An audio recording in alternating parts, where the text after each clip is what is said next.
Hello everyone, welcome to Project Discovery, presented by Collective Shift. I'm Nathan, and this is our weekly recap of the best crypto and NFT projects that our research team found last week. We do this video 5 days a week for our pro members over at collectiveshift.io. We're also doing a free trial at the moment, so head over there for more information. Today's video should be about 10 to 20 minutes. We're going to go through high level through the best projects we found last week. There's some good ones. There's no time to lose. Let's get right into it.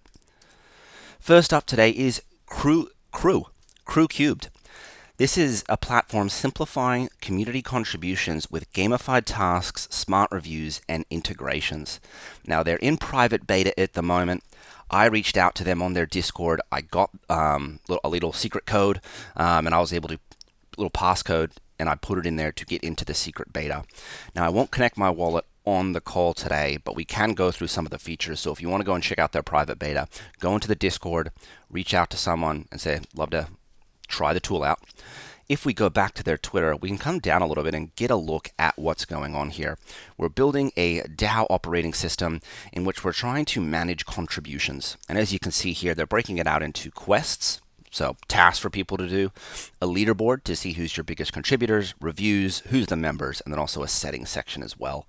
Once we get into the quest section, you'll see that they call what we're building out categories and cards. So within our quests, within our DAO, we would have categories like, let's say, social media tasks that we had to do, or quests, excuse me.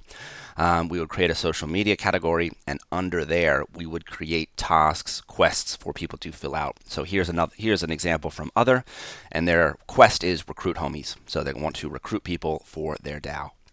So there's one little mock-up, and as you can see as well, they've got a little reward section as well. They're going to be rewarding people with XP points, experience points, and then also potentially NFTs and also tokens potentially as well. There's also a recurrence feature as well. So if it's a recurring task, great. I'll log in a couple times a week and get my recurring task done.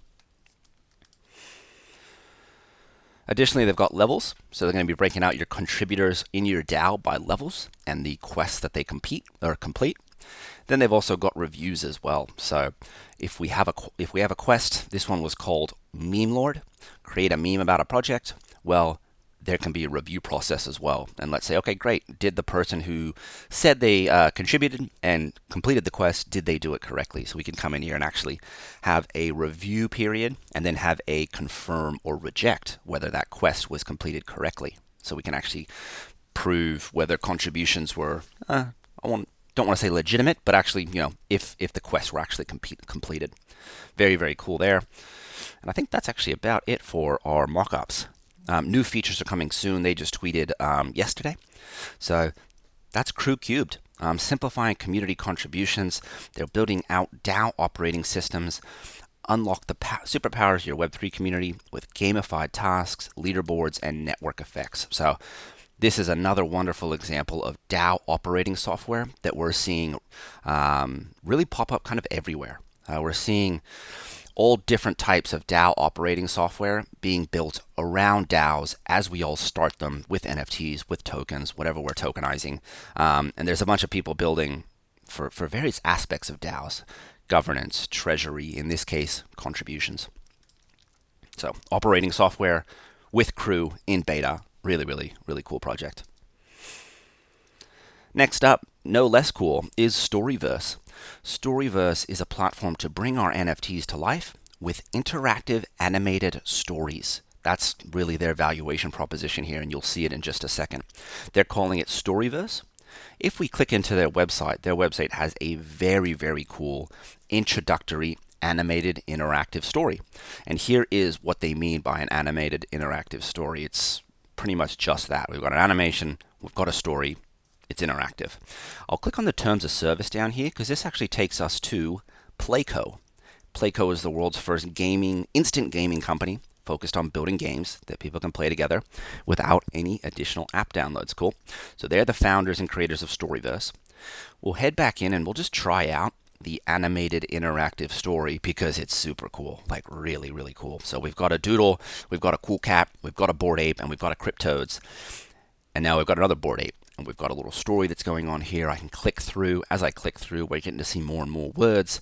I've never seen anything so animated related to NFTs before, so I can see why, or certainly see why they call them animated interactive stories. They're kind of exactly that. And here is the interactive part. They actually give you the ability to ask questions and say, hey user, here's 3 questions. This is going to change the story depending on your answer. I want to know about canon. Love a bit of canon. And then the doodle asks this. If you click another question, the toad asks the question, or the cool cat asks the question. So the story does change slightly depending on your answer. So I won't go any further because this is very, very cool. Or at least I won't go any further into the story. It was founded by JT Walt, co-founder of Zynga. I believe his name's Justin. We'll go and check out him in a second. And then also Michael Carter. And if we go and look at those 2 people, so that's actually it for Storyverse at the moment in terms of their front-end Web 2, Web 3 application or platform. They're in Discord at the moment, and they're currently voting on things. You can go in there, you can get a role, you can start to vote on what should be the first NFTs within Storyverse. So if you want to participate, which I'm personally in the Discord, I'm voting. Very, very cool stuff. Now, who are our founders? If I go to the About Us section of Playco, here is Michael, and here's Justin. Great. And then we've also got Takeshi and Teddy as the 4 co-founders of Playco. And it was specifically Michael and Justin who were credited with the building of Storyverse.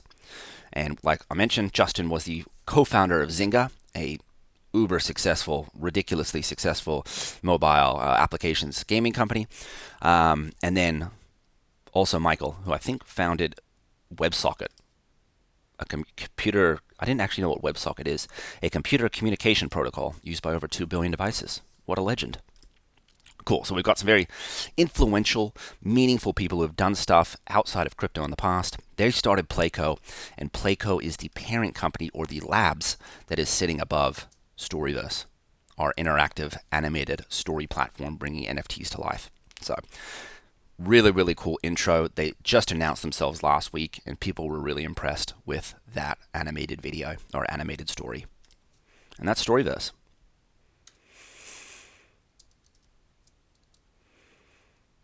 Moving on to BFF. BFF launched last week and is a community welcoming more women, non-binary, and other friends into Web3.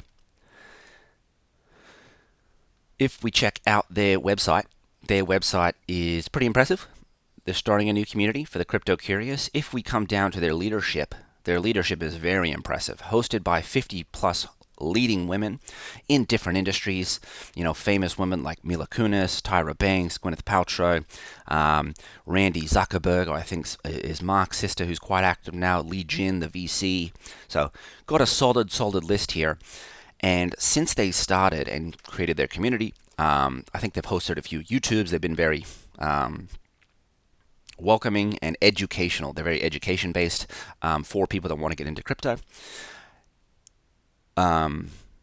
They launched NFTs, and unfortunately, I actually didn't bring up the OpenSea link, but there they are.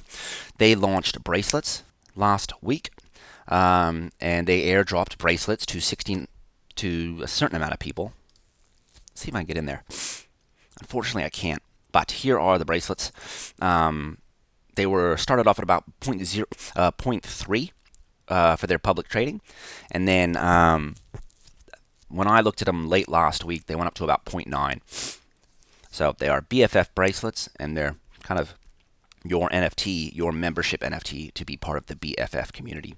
So cool platform here, helping people get into crypto. Has very, very powerful celebrity founders, and then also just released their first NFT last week, the friendship bracelet. Next up is the Forgotten Runiverse. Excuse me. This is a create to earn in the most magical metaverse on Web3, the Forgotten Runes Wizard Cult. So we have an interactive fantasy MMO or multiplayer or massive multiplayer online game, and it's for the Forgotten Rune Wizards Cult. The Forgotten Rune Wizards Cult are these 10,000 pixelated wizards. These are also 2D metaverse characters that we can take into different worlds. We can take the wizards into, World Wide Web and walk around their pixelated world. And now they're building their own Runiverse. So as you can see, here's what it looks like. It's going to be a little pixelated world where our 2D character can walk around and interact with other wizards and other NFTs. So we've got a room there. Then here is their teaser image of a little wizard fishing. So very, very cool. There's different types of metaverses that are going to be created in the future. We've got the stereotypical, virtual world with virtual reality that we could see Facebook or Meta building. We've seen Decentraland, which has got a complex virtual world. We've seen the Sandbox, which has a 2D, less complex block world, 3D block world. And then we've gone all the way from complex 3D all the way down to 2D pixelated worlds as well, which, these have a very Pokemon, very Zelda, Game Boy-like feel to them. So that's the Forgotten Runiverse. I'm personally a holder of a wizard, big fan of the wizards. I've been a participant since the minting stage. And it's one of those organizations that talks a lot more about lore rather than the floor, which is really good to see. So very, very positive community. And here is the beginnings of their metaverse, the Forgotten Runiverse. Moving on to Flips. Flips is an NFT market stats and rankings website.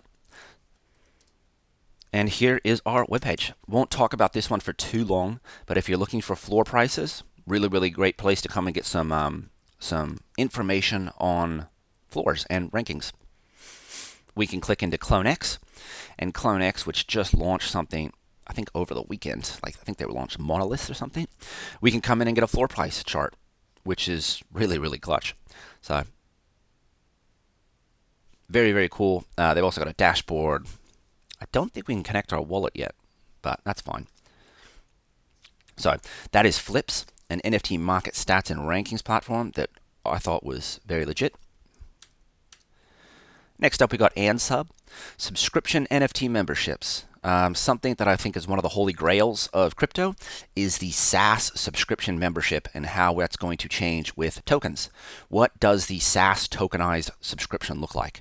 You've got, every sort of subscription under the sun, but over the last 10 or 15 years, it's subscription as a service. SaaS businesses have really taken over. And how does that very, very common business model change with tokens? What is the SaaS plus tokens model, or token plus SaaS model, however you want to phrase it? Here we've got NFT subscriptions. We've got an Andsub.com website where we can come in and have a look at some of their services. Now we're at a demo phase, and we'll try out the demo in just a sec. Integrate auto-renewable subscriptions as NFTs on Ethereum, Polygon, Binance Smart Chain. Users can subscribe by paying in ERC20 tokens on hosted checkout page. Very, very cool. So on-chain subscription infrastructure. Gosh, that sounds good. Music to my ears. And we can come in and check out the demo as well. We're over on the Ropsten testnet on Ethereum. Here, I would be buying an Andsub demo subscription for 50 USDY, so 50 stablecoin. And this is a demo subscription on Ethereum, or on Ropsten network. And I would come here, I'd connect my wallet, go to Ropsten, and I'd pay with USDY token. Cool. So they are on testnet at the moment, and that is the NFT subscription service through Andsub. Moving on to Fungify. Fungify is an NFT lending platform. We found this one a few months ago, late last year, but it was in stealth mode, so we actually didn't report on it. And then last week they came out of stealth mode. Gotta love it. So on Feb 2nd, they announced themselves and said we are excited to exit stealth mode and introduce themselves. They are Fungify, the first algorithmic lending protocol for NFTs. We'll check out their Medium article. We'll check out their website. Borrow against your NFTs using them as collateral. Instantly access pooled liquidity with loan-to-value ratios multiple times higher than anything ever proposed before. Well, I don't know if I want loan-to-value ratios. I think I want them higher. With my lending of NFTs, be very, very, very conservative, I feel like, in the future. We don't want to be liquidated on our NFTs. So if we have a look at the website's just a landing page with a cool little Pepe frog. And then we can also check out the Medium article as well. So that just launched 4 days ago.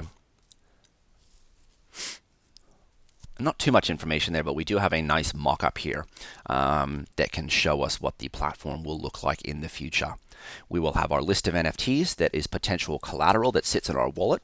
And with those NFTs, we'll be able to get them appraised. So we can come in here and people can vote on them and have an appraisal service. We'll see how that works.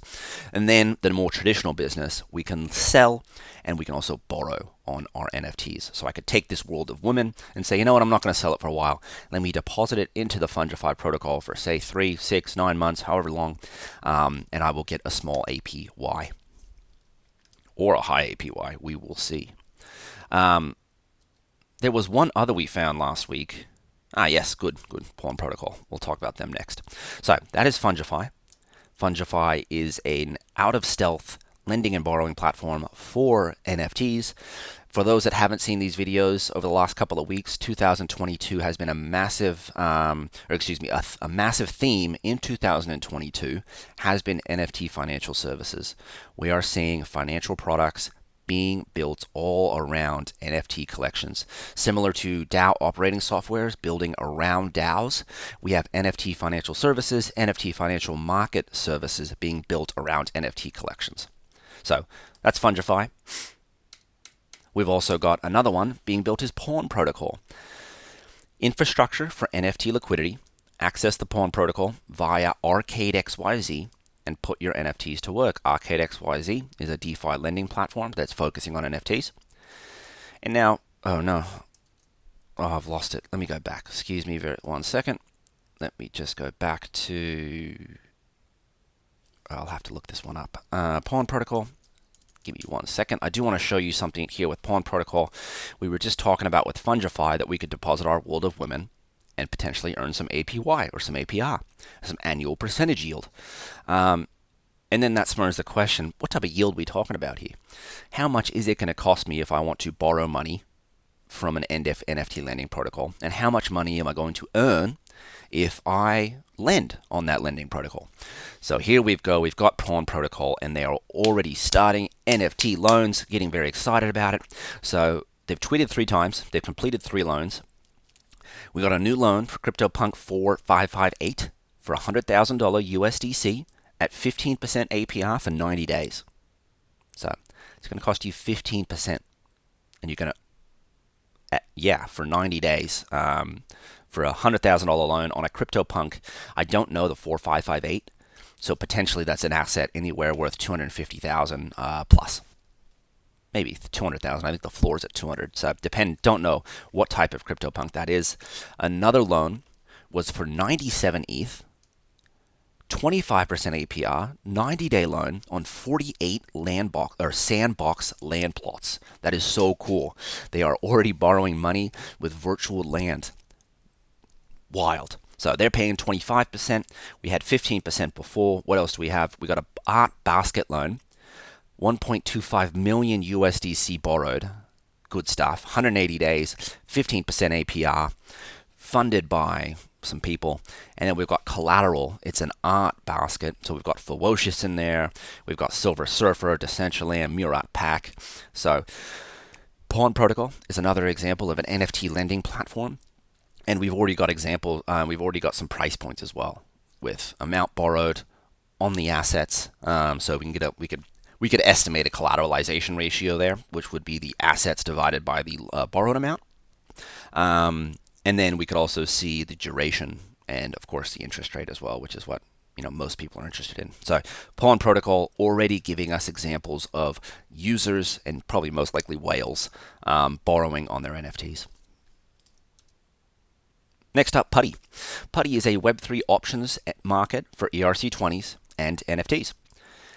Now, the interesting thing about Putty, 2 things. Number 1, they're building in public. Love platforms that are building in public. We've got out.eth, and this is day 9 of their 6 days of kind of coding in public. Starting on day 1, about 8 days ago, their first day was called Building a Web3 Startup from 0 to 1.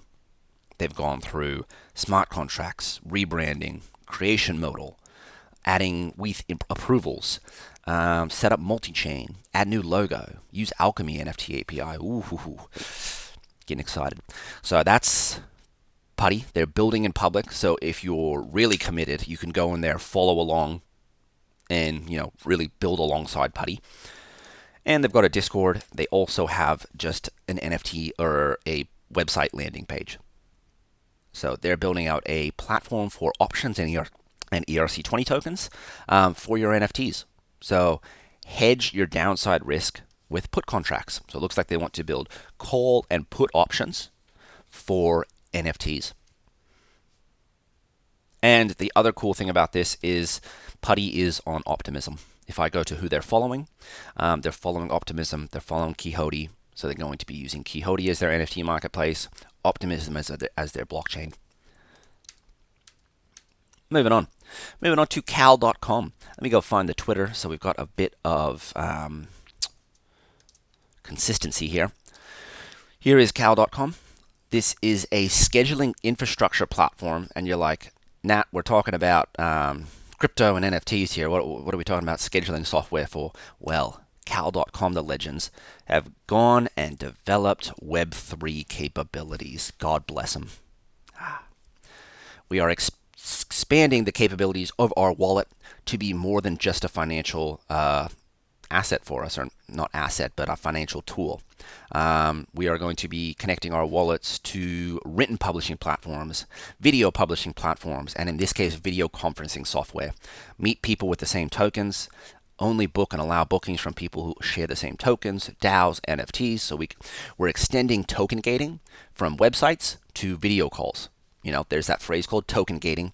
Token gating is when you gate access a website or a piece of content using a token. Now, let's have a look at some of the unique capabilities of a cal.com compared to Zoom. Zoom would be their competitor, video conferencing technology, but not Web3 enabled. So with Web3, we could book people book only with people who share the same token, so token gating. We could stake coins and slash coins for no-shows. Let's say it cost 10 USDC to get into the lesson or the conference or the speak or the talk. Well, at the end of that, if it was a free lesson, you could give the 10 USDC back to all the users, therefore a free event. Or let's say you could give 8 or 9 coins back. And it says, hey, stake your 10 coins to get into the talk today. We're going to give you 8 coins back, and it's going to cost you 2 coins for the conference today. Let's say you didn't show up at all, and you essentially, quote unquote, wasted everyone's time because you were not an active participant. Well, I'm going to slash your 10 USDC coins. They're going to go to the community fund or the speaker for rewarding them for actually being there.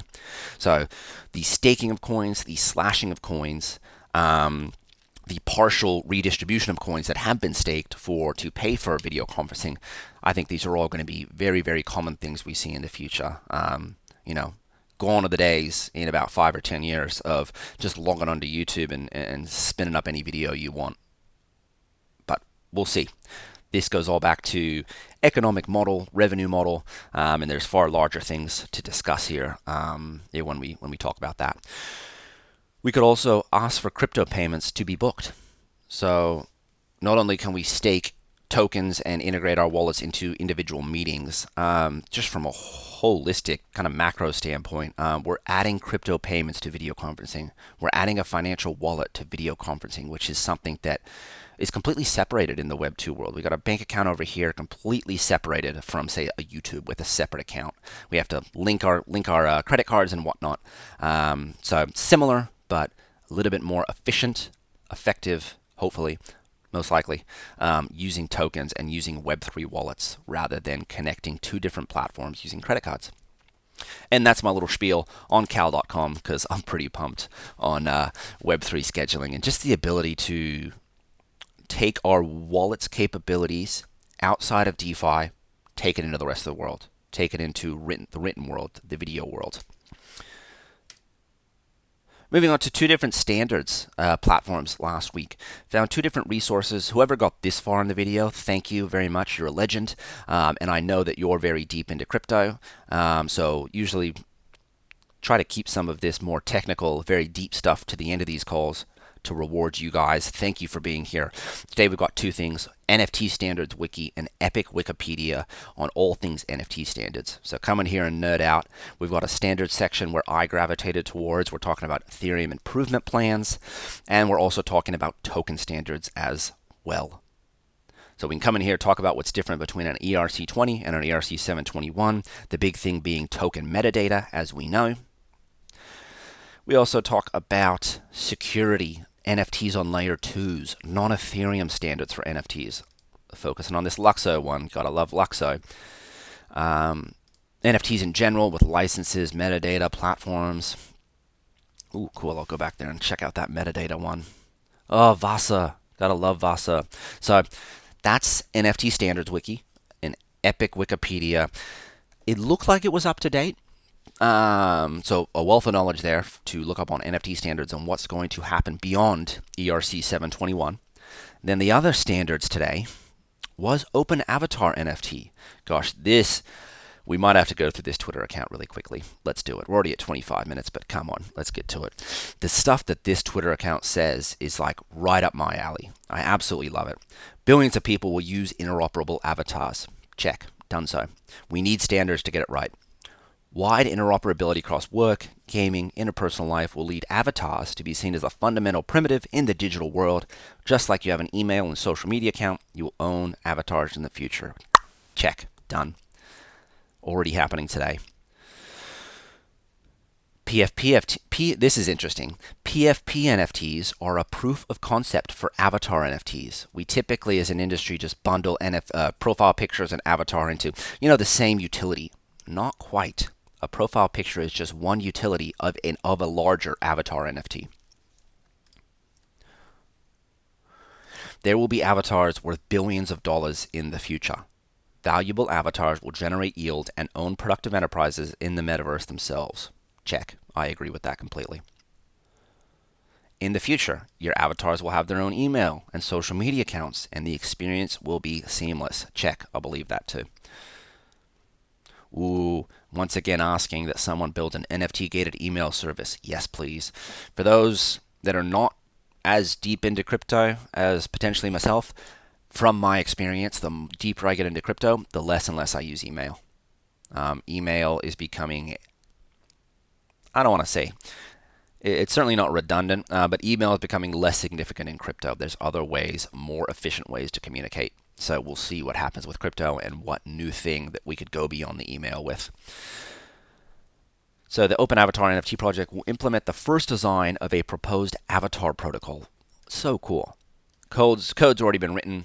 Establish standards, projects, and integrate avatars into Web3 games at mint, as opposed to doing individual integrations for roadmaps. This just makes a lot of sense. We've got ERC20 token standards. We've got standards in literally every industry in the world so that humans can work efficiently within the same industry or across industries. So it makes a whole lot of sense. We should have an avatar protocol. We should have avatar standards. Ooh, this Twitter accounts just get me all excited. Avatars were created to give people a way to represent a character in a digital world. Yes, yes, yes. So cool. So well done. I'm giving them a follow. This is started by Corey.eth. So well done, Corey.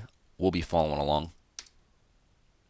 And I think the last one of the day, last one of today is layer2.news. We've got an aggregated L2 layer 2 news outlet without a filter. Ooh, we've also got, excuse me, I don't want to tweet at the moment, discard. Ooh, we've also got NFTape.wtf. Give them a follow too. We'll go have a look at them actually as well. So let's go back to layer2.news. The other one's got a bad gateway, but here's layer2.news. And we've got pretty much a bit of a Wikipedia looking platform to get the most relevant stories for the different layer 2 blockchains out there. Starkware, Ethereum's mainnet, of course, Meta, which is Facebook, Polygon, Arbitrum, DYDX, Optimism, Immutable X, ZK Sync, and that should be about it. Yes, it is. Awesome. So for those that are interested in layer 2s, oops, got a bad gateway again. Check out layer2.news. If you want to be ahead of the curve, you have funds over on layer 2 at the moment. When the masses are still getting onto your normal blockchain, your Ethereum mainnet, still figuring out Web3 wallets, it seems like the people on the forefront are moving multi-chain, are going to other blockchains, while even if there's a limited financial ecosystem on those blockchains. And that's it for today.